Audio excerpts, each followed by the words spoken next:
Abra sua Bíblia em 1 de Pedro, capítulo de número 5. 1 de Pedro, capítulo 5.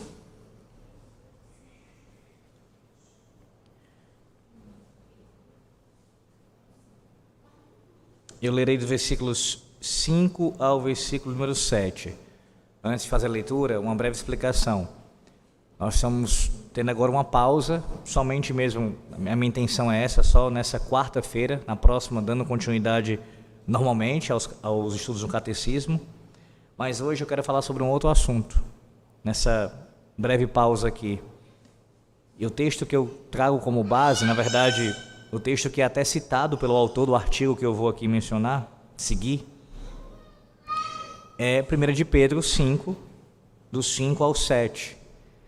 Esse texto, irmãos, se Deus quiser, ele ainda será pregado em nossa igreja. Eu estou expondo 1 de Pedro, então, se for da vontade do Senhor, eu chegarei lá e farei a exposição dele.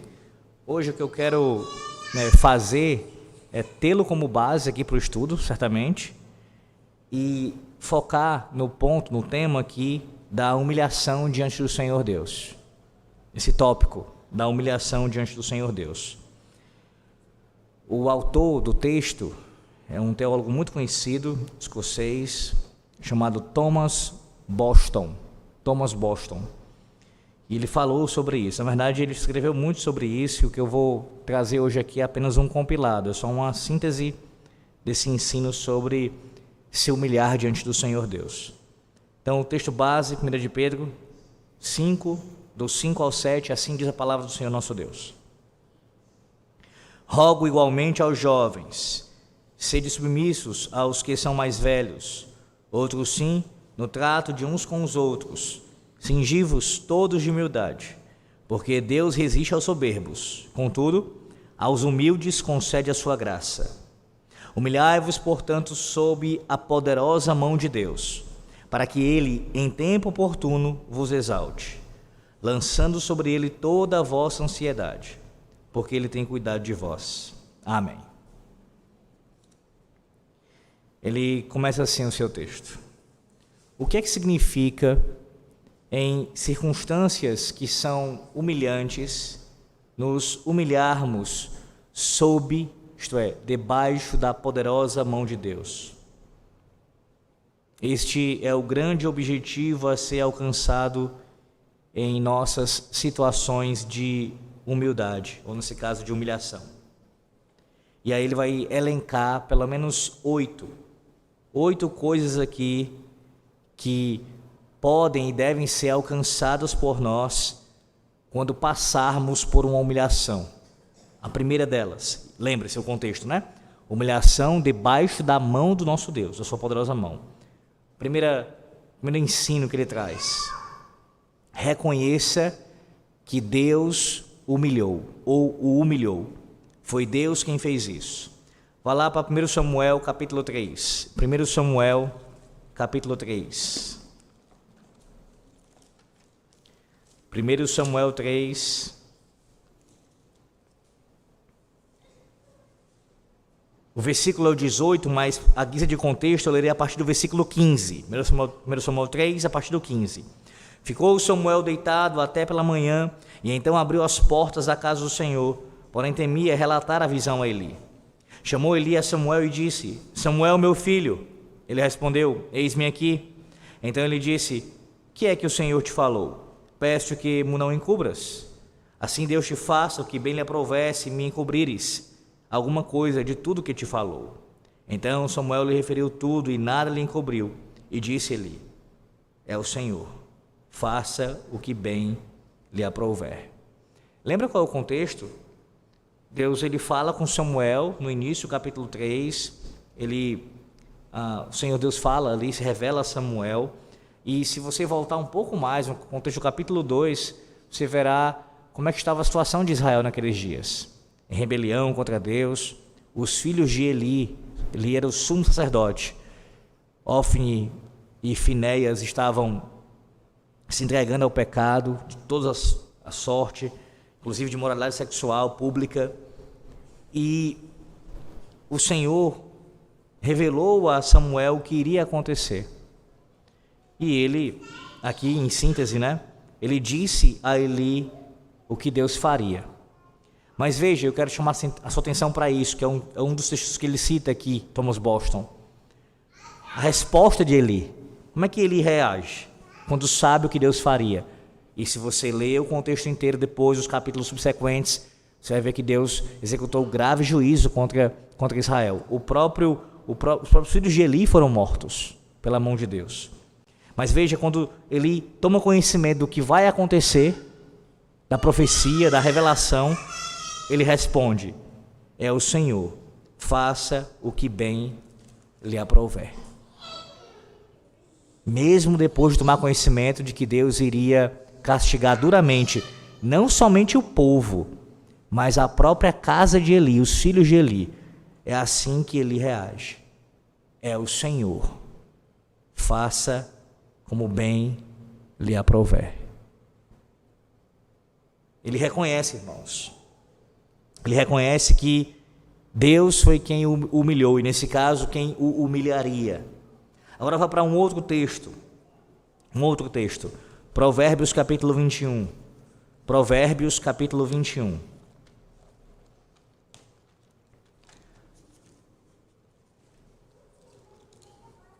Provérbios 21, versículo 1, um texto muito conhecido por nós crentes, que ensina também a soberania do Senhor nosso Deus, a sua providência sobre todas as coisas. Provérbios 21, versículo 1, pode ler. Como ribeiros de águas, assim é o coração do rei na mão do Senhor. Este, segundo o seu querer, o inclina. Esse é um dos ensinos mais poderosos da palavra do Senhor nosso Deus. A gente muitas vezes lê um texto como esse e ele se torna familiar a nós, a ponto de a gente gravar, mas a gente não medita o suficiente no que significa o que o texto diz aqui. Pense comigo, por esse breve momento. Quem é que está nas mãos do Senhor? No texto de Provérbios 21, versículo 1. O coração de quem está? Do rei.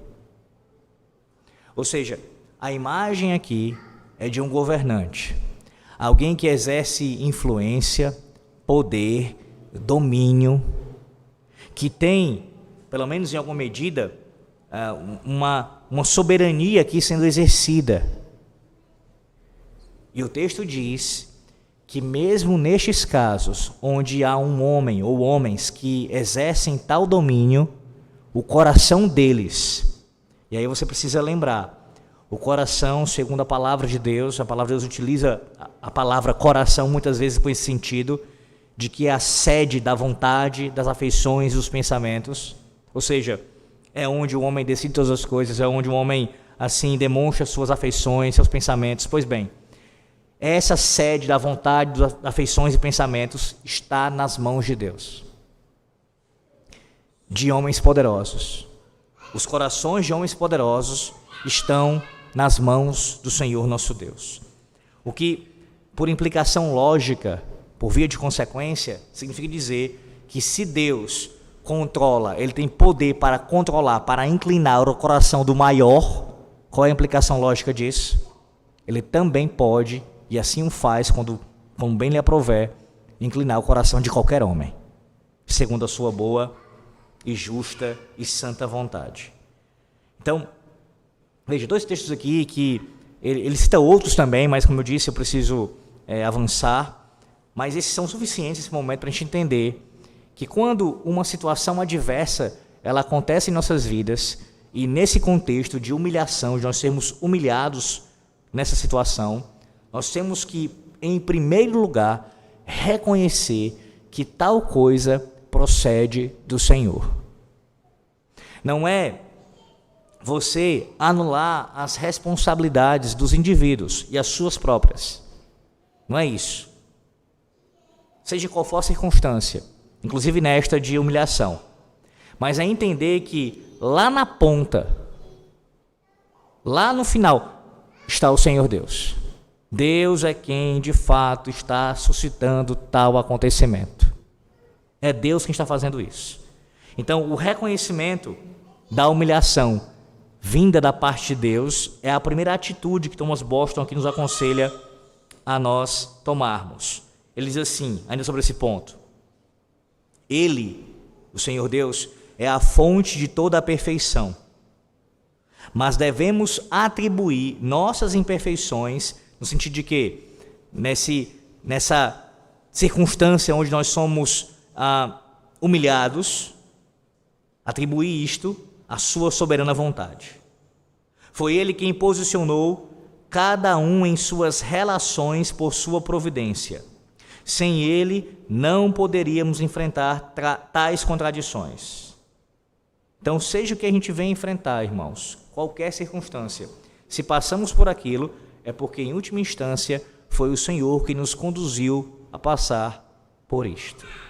Primeira coisa, reconhecer que Deus é quem nos humilha. Segundo lugar, reconheçamos a nossa insignificância perante Deus. Abra sua Bíblia agora no Salmo 144. O Salmo 144. 144, verso de número 3. Pode ler.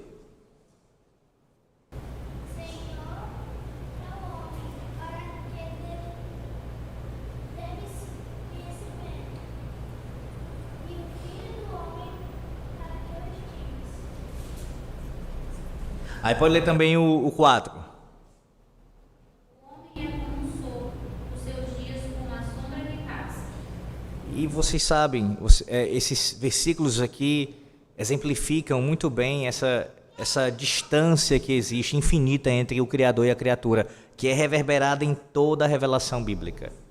O que é o homem para que dele tomes conhecimento? O que é o homem? O que somos nós? Então aqui Thomas Boston ele aponta para a necessidade de nós termos a consciência de nossa própria insignificância diante do Senhor Deus. E como é que você faz isso? Você faz isso, você tem esse reconhecimento quando você põe os seus olhos na majestade do Altíssimo. Você deve olhar para Deus, para a sua infinitude, para a sua glória, para a sua majestade, e você faz isso, é claro, por meio da revelação, tanto da criação, bem como também da palavra de Deus. E quando você coloca os seus olhos nessa infinitude do Senhor Deus e compara, ou se compara a Ele, aí você percebe o tamanho da sua, nós percebemos também a nossa insignificância. Ele cita aqui, por exemplo, lá Gênesis 18, quando Abraão, ele usou essa expressão para ele mesmo, dizendo: eis que sou apenas pó e cinza. Ou também o texto de Isaías, capítulo 40, onde é dito que toda a carne é erva, e fala assim da nossa vida, como ela é passageira. E nós cantamos também isso nos Salmos, como acabamos de citar também o Salmo 144. Então, essa é uma máxima, irmãos. Mesmo se o homem não tivesse caído em pecado, mesmo se Adão não tivesse rebelado contra o Senhor nosso Deus, ainda assim haveria uma distância infinita entre o Criador e a criatura. Infinita, incomparável, inalcançável. Agora veja, além de sermos criaturas, somos criaturas caídas, pecadores.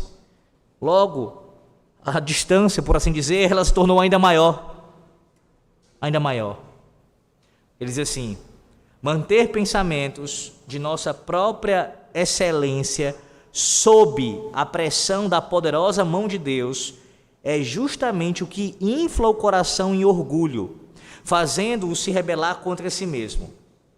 E é justamente o ato de deixar cair todos os pensamentos sobre nós mesmos diante dos olhos da sua glória que nos humilha. Deixa eu colocar isso de outra maneira melhor. Quando nós, diante da humilhação, reconhecemos que é Deus quem está nos humilhando, mas, diante disso, a nossa atitude não é reconhecer a nossa insignificância, mas, do contrário, nós alimentamos pensamentos altaneiros sobre nós mesmos. Isso alimenta o nosso orgulho. E isso vai na contramão da humilhação. Ele vai trabalhar um pouco mais sobre isso, mais à frente eu vou frisar, mas já quero adiantar esse ponto, até porque ele o faz aqui. A importância de você reconhecer a sua insignificância perante o seu Criador, perante a majestade dele, vai te colocar no lugar certo. Ou seja, no lugar de aceitar a humilhação de maneira correta, submissa, paciente. Se você pensar demais acerca de si mesmo, além de ser um pecado por outras razões também, nessa circunstância, dificultará você conseguir passar pelo sofrimento, pela humilhação. Terceiro, reconheça a sua culpa perante Deus. Vá para Romanos capítulo 3. Romanos capítulo 3. Romanos 3, versículo de número 10. Romanos 3, versículo 10. Como está escrito, não há justo nenhum sequer. Nenhum sequer. Ou seja, nós precisamos ter consciência da nossa culpa, bem como também da nossa impureza. Você diga assim, mas pastor, nem sempre que nós passamos por uma situação de sofrimento, até mesmo pensando numa situação de humilhação que o Senhor Deus está trazendo sobre nós, isso necessariamente é porque eu cometi um pecado específico, estou sofrendo por causa desse pecado específico. De fato, irmãos, nem sempre. Todavia, de alguma maneira, todo sofrimento ele tem a ver com o pecado. Se não com o nosso pecado direto, imediato, o pecado que é cometido por nós diretamente, ou no mínimo tem a ver com o pecado original. Isto é, o fato de nossos pais serem caídos, isso trouxe mazelas, trouxe a morte, trouxe o mal para o mundo. Então, é inevitável que enquanto o Senhor Deus não restaurar todas as coisas, enquanto a consumação não acontecer, os males nos sobrevenham. E eles terão, de alguma maneira, relação com o pecado. Mas não somente isso. Não somente essa relação com o pecado original. Também precisamos ser lembrados de que, por vezes, se estamos sendo humilhados, isso pode sim ter alguma relação com algum pecado que cometemos diretamente contra Deus. E ainda não nos arrependemos como deveríamos arrepender. Então, o terceiro passo é reconhecer a nossa culpa perante o Senhor. Reconhecer. Pedindo perdão ao Senhor, confessando o pecado, se arrependendo do pecado. Isso, irmãos, envolve, é claro, fazer isto de maneira sincera. Sincera. Senhor, coloco meu coração diante de Ti, o Senhor que sonda, que esquadrinha os corações, o Senhor que mesmo inclina os corações. Senhor, não permita que a minha oração seja falsa e que eu esteja confessando a Ti verdadeiramente os meus pecados. E assim abandone cada um deles. Para que quando o Senhor me julgar, eu seja julgado em Cristo Jesus. Seja encontrado no meu mediador, no meu Salvador, para assim ser perdoado. Se a gente ignora, ele disse, Thomas Boston, se a gente ignora a nossa pecaminosidade, isso também permite que tanto o orgulho como a vaidade tomem conta do nosso coração. Percebe que os conselhos dele aqui vão sempre na mesma direção? A ideia qual é? Quando Deus nos humilha, nós não podemos nos envaidecer, não podemos nos orgulhar, porque isso vai ser algo que, além de estarmos amontoando ainda mais pecado contra Deus, não vai resolver a situação. Pelo contrário. Pelo contrário. Tal resistência vai só piorar a nossa circunstância. Quarto passo. Submeta-se pacientemente à providência de Deus. Romanos 9. Texto muito conhecido, Romanos 9. o versículo de número 20. Naquele diálogo que Paulo aqui faz, ele suscita perguntas que ele mesmo vai respondendo, ele vai dizer assim: quem és tu, ó homem, para discutires com Deus? E ele segue nesse diálogo, mas é só esse trecho aqui. Quem és tu, ó homem, para discutires com Deus? Percebe a pergunta que Paulo levanta aqui? Que tem a ver com o tema da soberania, da salvação, de quem Deus salva, de quem Deus reprova. Mas essa pergunta, irmãos, ela pode ser feita sobre qualquer assunto. Não apenas o tema que Paulo está tratando aqui, que é a salvação, a soberania, enfim. O fato de Deus que escolheu uns para a salvação e outros não. É sobre qualquer assunto. Quando a gente passa pela humilhação vinda da parte do nosso Deus, isso tem que vir à nossa mente. Quem sou eu para ousar discutir com o meu Deus? Mas pastor, como assim? O senhor está dizendo então que o ensino bíblico e o que o Thomas Bosch está falando aí é que a gente não pode tentar entender o que está acontecendo? Não, não é isso. Veja, qual é o passo? Submeta-se pacientemente à providência de Deus. A fala dele aqui, extraída da palavra de Deus, não tem a ver com o mero fato de você questionar, para querer entender, tentar entender o que está acontecendo, discernir a circunstância. É você questionar no sentido murmurador, rejeitando, não aceitando, se impondo. Isso é condenado pela palavra de Deus. Isso é condenado pela palavra de Deus. Por isso a palavra de Deus pergunta a nós essa noite: quem somos nós para discutirmos com o nosso Deus? Nesse sentido. Interessante como algumas pessoas elas são conhecidas pela capacidade de retórica, de fala, uma habilidade que ela é muito, é uma virtude muito excelente, sem dúvida. Saber argumentar, saber falar em público. Só que é um grave engano uma pessoa achar que a sua capacidade de argumentação pode ser colocada diante do Senhor Deus, como se pudesse vencer o Senhor Deus pelos argumentos. Ainda, citando Thomas Bosch, diz assim: nada além de um orgulho de espírito indomável pode nos permitir responder novamente sobre sua mão soberana. A visão de sua soberania humilhou e reverenciou o salmista, ele vai citar aqui o salmo, levando-o à submissão com um profundo silêncio. Vai lá para o Salmo 39, volte um pouco agora, lá para o Salmo 39.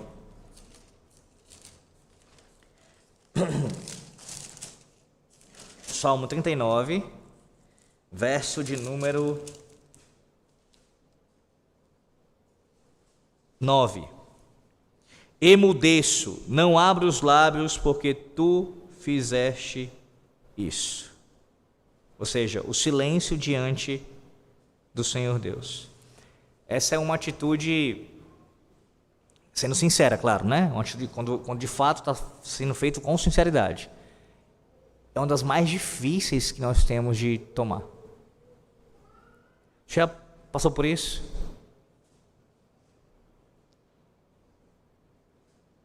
A situação aperta, você está sendo humilhado pela mão da providência e você se cala, silencia. Irmãos, a nossa tendência é fazer exatamente o contrário. Alguns mais do que outros, é bem verdade. Mas, de forma geral, é a nossa tendência. Nós queremos debater. Peraí, não, isso não é justo. Pleitei a minha causa, veja, olha aqui. E não apenas fazer isso, mas ir para o extremo, como eu falei, da murmuração. Mas a palavra de Deus nos ensina que diante da providência divina, nos humilhando, uma atitude sábia é silenciar. Não significa dizer que é nunca, jamais orar, ou nunca, jamais colocar a questão diante do Senhor Deus. Mas no primeiro momento, pelo menos, durante um período ali, silenciar. Aprender a responder com silêncio. Um silêncio reverente, irmãos. Um silêncio que demonstra reconhecimento diante de quem nós estamos. E assim nos curvarmos ante a sua majestade.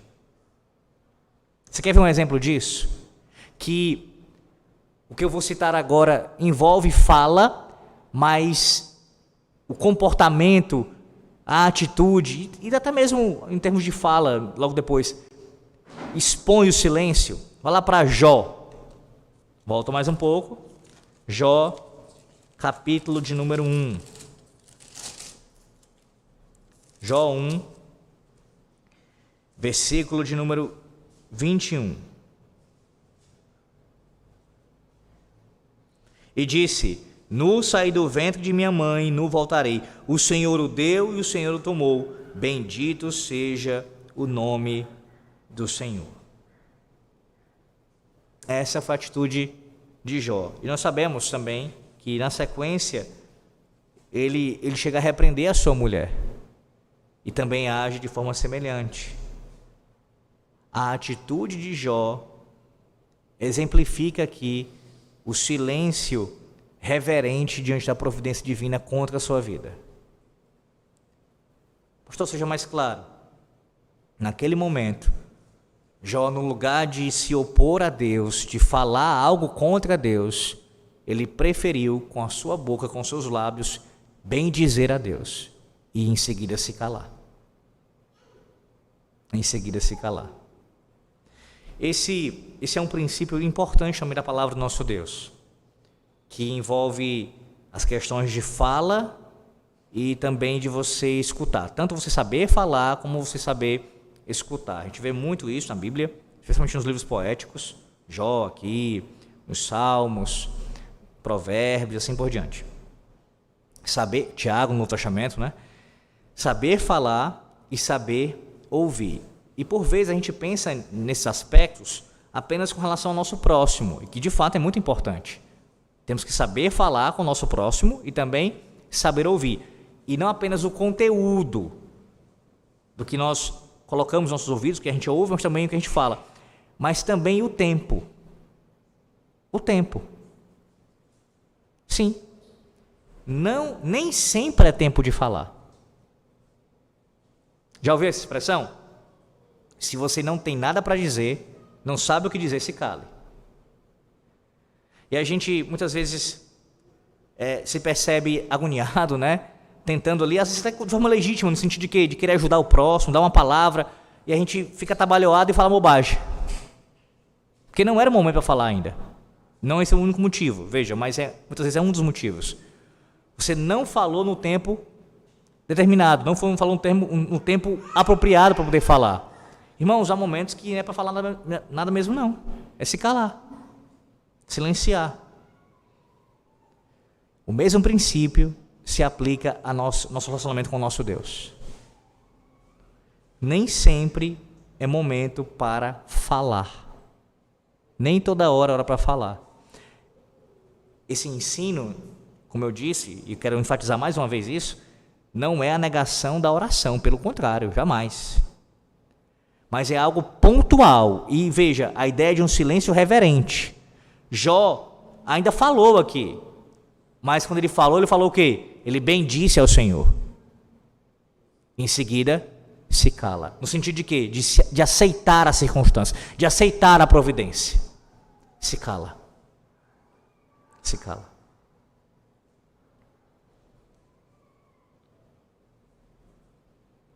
Quinto, engrandeça as misericórdias de Deus para com você.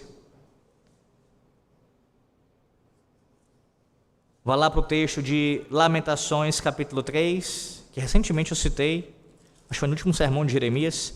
Lamentações, capítulo 3. Eu peço que você leia Lamentações 3, versículo 22. Versículo 22, Lamentações 3. As misericórdias do Senhor são a causa de não sermos consumidos, porque as suas misericórdias não têm fim. 23 também, pode ler. Renovam-se cada manhã. Grande é a tua fidelidade. Pastor, o que o autor está querendo dizer aqui com isso? sobre nós engrandecermos as misericórdias do Senhor nosso Deus para conosco. Aqui, pelo menos 2 aspectos.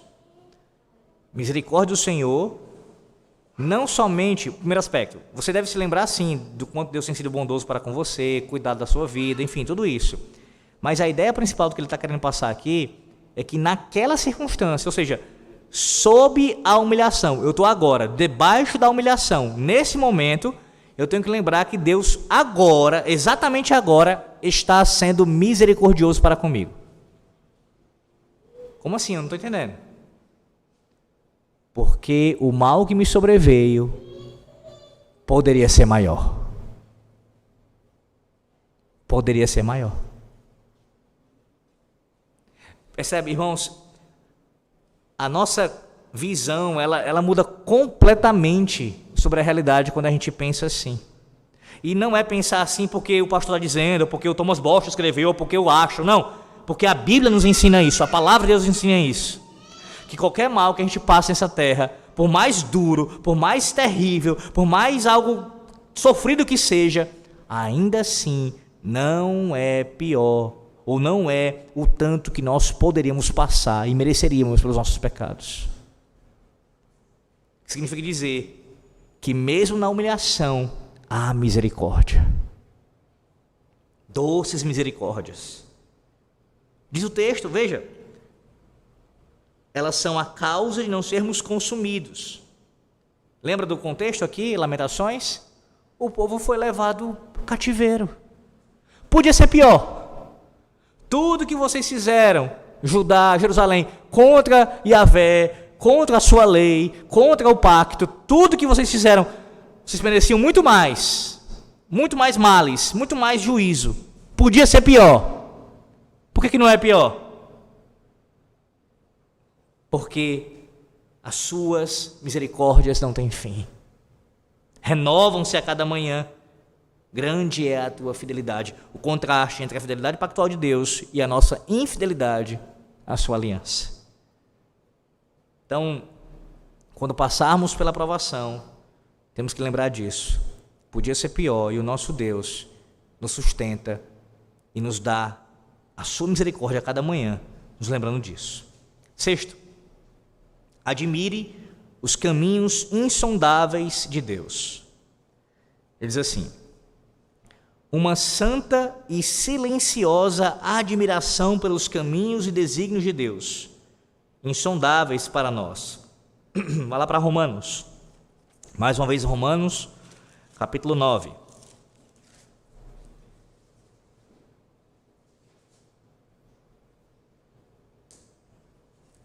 Romanos 9.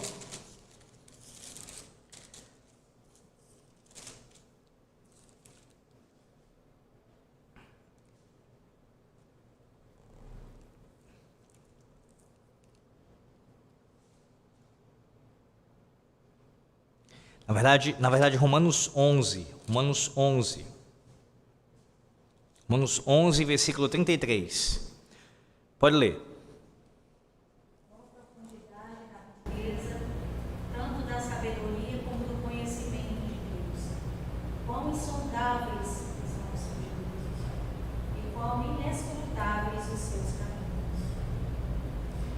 O coração, ou melhor, o orgulho do coração não considera nada demasiado elevado ou demasiadamente elevado para o homem.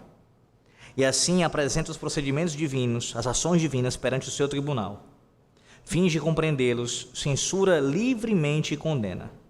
Mas a humildade do Espírito dispõe o homem a refletir com reverência e honra sobre os mistérios da providência que ele não consegue compreender.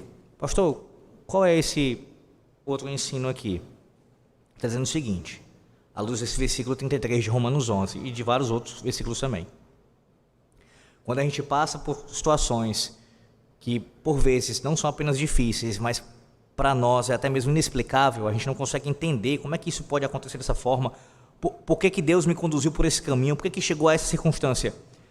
Uma das coisas que a gente tem que fazer é admirar os caminhos insondáveis de Deus. É mais fácil para nós fazermos isso quando a gente está falando de uma bênção, por exemplo. Não é verdade? Você pensa, por exemplo, no nascimento de um filho, ou mesmo na salvação de alguém que você conhece, ou na cura de uma doença, enfim, quando você pensa em coisas muito boas acontecendo, você olha para aquela circunstância, você consegue enxergar a providência e dizer: louvado seja Deus pelos seus caminhos. Olha como foi que Deus fez isso. Nós nem esperávamos que Ele pudesse nos guiar por aqui, nos levar até esse lugar e fazer o que Ele fez. A gente fica espantado com a providência e maravilhado, e ao mesmo tempo louva a Deus por isso. Mas a palavra de Deus também nos ensina a admirarmos os caminhos insondáveis de Deus quando passamos e estamos debaixo do sofrimento, debaixo da humilhação da sua poderosa mão. Nesse momento, não é quando passou por isso, já está, não, é no momento que está acontecendo isso. Olhar e enxergar o quão maravilhosa é a providência de Deus. Sétimo, penúltimo, deixe de lado sua dignidade. Dignidade. Esquecer e deixar de lado diante do Senhor toda a nossa dignidade, somos Boston, pela qual nos destacamos dos outros. O orgulho, ele se alimenta da excelência e dignidade pessoal, real ou imaginária, do homem. E estando tão acostumado a praticá-la diante dos outros, não consegue esquecê-la diante de Deus. Aí um texto que ele vai citar aqui, para exemplificar isso, é Lucas 18. Pode abrir lá em Lucas 18. Para você ver isso, também é uma história muito conhecida.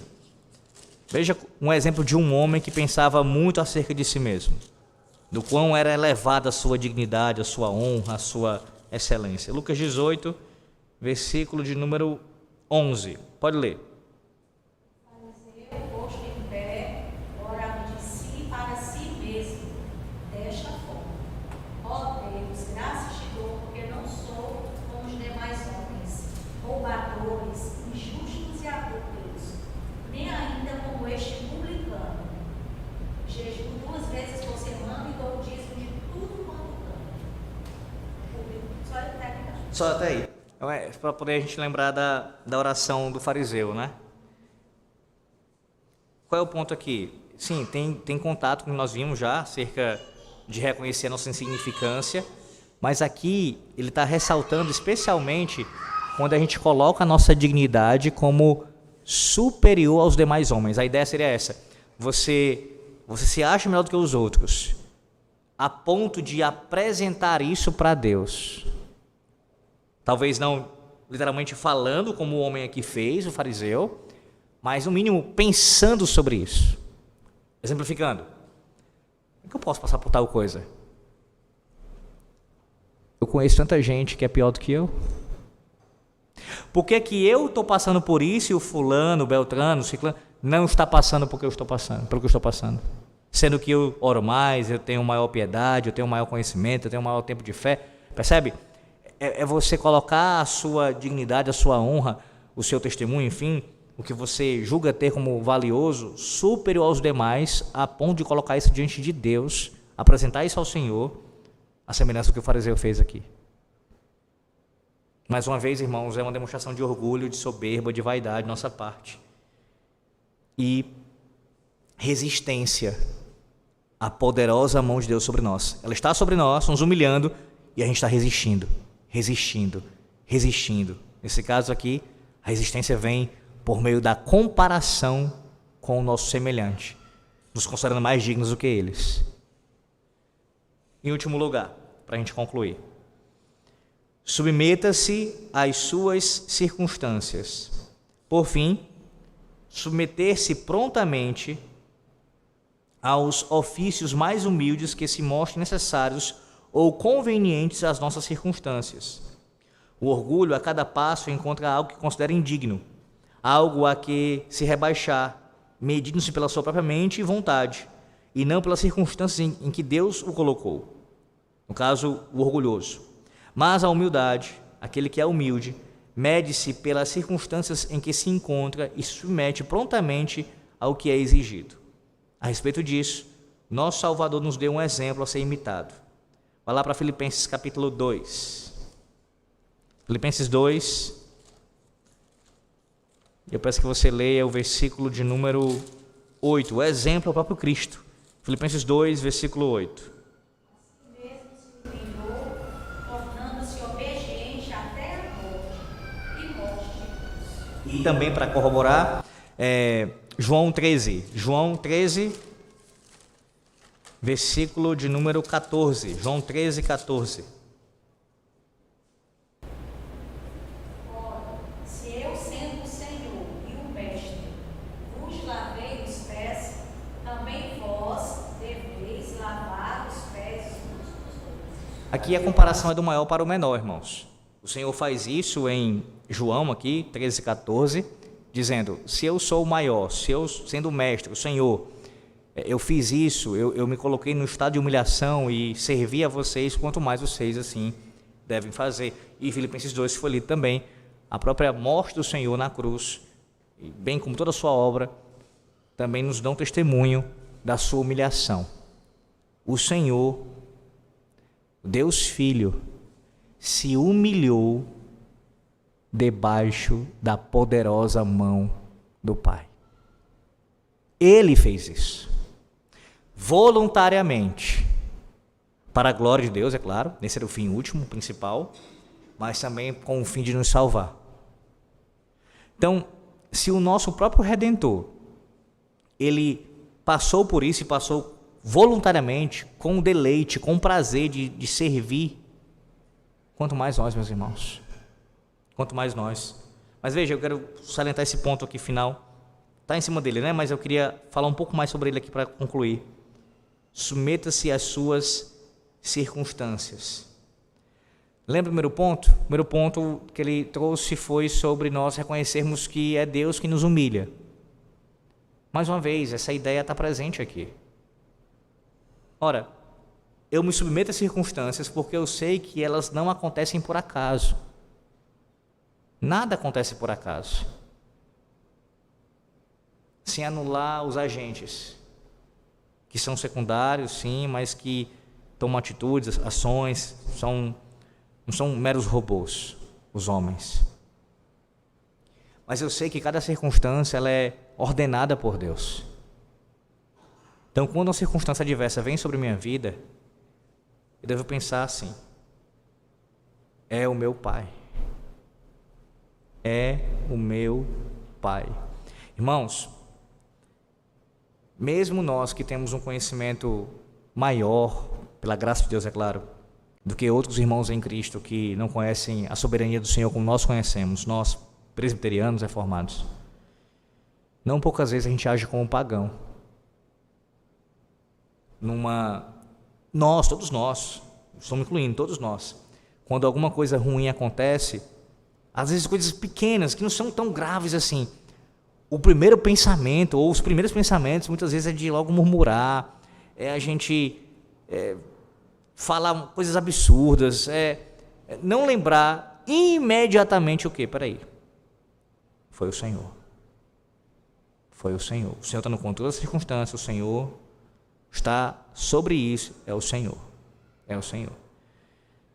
E pensando de forma específica, quando eu percebo, quando eu discernir que o que eu estou passando é algo que é, pela providência de Deus, uma humilhação da sua poderosa mão, então vamos voltar para lá, 1 de Pedro, para concluir com isso. 1 de Pedro, com esse texto, 1 de Pedro, capítulo 5. Olha o que diz a palavra de Deus aqui. 1 de Pedro 5, do versículo 5 ao 7. Rogo igualmente aos jovens serem submissos aos que são mais velhos. Outros sim, no trato de uns com os outros. Cingi-vos, todos de humildade, porque Deus resiste aos soberbos. Contudo, aos humildes concede a sua graça. Veja, Deus resiste. Eu não preguei nesse texto ainda, como eu falei, não vou pregar, mas o que eu já estudei a respeito dele, a ideia mesmo é de enfrentamento. Deus enfrenta o soberbo. Versículo 6. Humilhai-vos, portanto, sob a poderosa mão de Deus, para que ele, em tempo oportuno, vos exalte, lançando sobre ele toda a vossa ansiedade, porque ele tem cuidado de vós. Veja,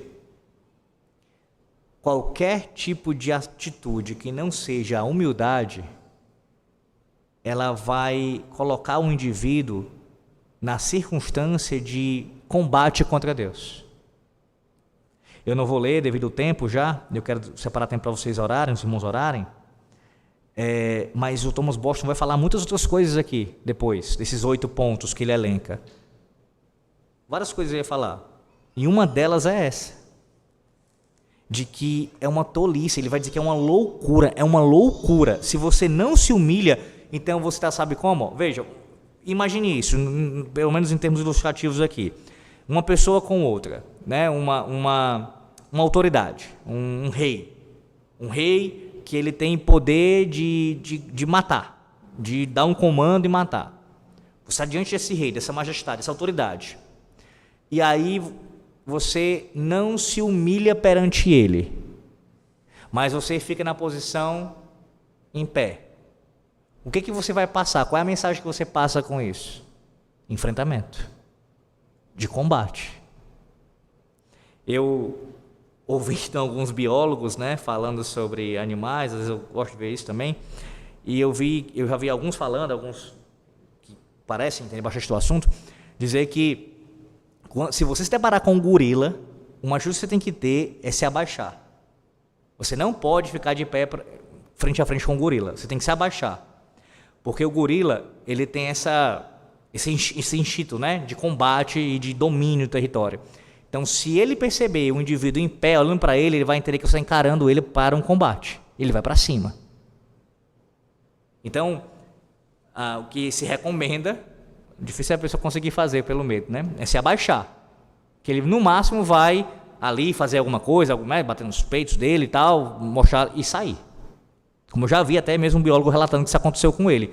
Ele fez isso e passou. O gorila passou, deixou ele quieto. Porque ele não enfrentou, ele baixou. Irmãos, se isso é aconselhável com um rei humano e com um animal do porte de um gorila, você se baixar e não se levantar, eu pergunto, e o que dizer do Rei dos Reis e Senhor dos Senhores? Não se baixar diante da sua mão poderosa é chamá-lo para o combate, para o enfrentamento. Por isso a Bíblia diz, Deus resiste ao soberbo, humilha o soberbo, enfrenta o soberbo. Que o Senhor, pela sua bondade, irmãos, nos conceda um coração temente a Ele, um coração submisso a Ele, o desejo de realmente nos colocarmos debaixo da sua mão e dizermos, Senhor, eu não estou entendendo o que está acontecendo. E eu não quero pecar contra Ti, então me ajuda, Senhor, a não resistir. A não fazer com que o Senhor venha me resistir, melhor dizendo. Me enfrentar. Porque eu não quero Te enfrentar. Quem sou eu, Senhor? Quem sou eu? Não é somente no sentido de você ter um medo. Porque o temor, e eu vou pregar sobre isso domingo, se Deus quiser. O temor, ele não é meramente você ter um medo como você tem um medo de um animal. Não é isso, mas tem a ver com você. Não queria adiantar isso do sermão de domingo, mas vamos lá, brevemente. Tem a ver com você. Tem a ver com o respeito filial, de um filho para com o pai. Você sabe que tem consequências, que sim, isso pode trazer coisas ainda piores sobre você, mas é mais no sentido de você não querer desagradá-lo. Você quer honrá-lo, você quer respeitá-lo, você o ama, entende? Não é somente porque você sabe que se você for para o combate você vai ser destruído. Não é só por isso. É porque você o ama. Você quer que ele seja glorificado. Você não quer entristecer o seu Santo Espírito, percebe? É por razões muito maiores. Você o teme. Você o teme. Que temamos ao nosso Deus, meus irmãos. E que nós nos humilhemos perante a sua poderosa mão. Em Cristo Jesus, nosso Senhor. Amém.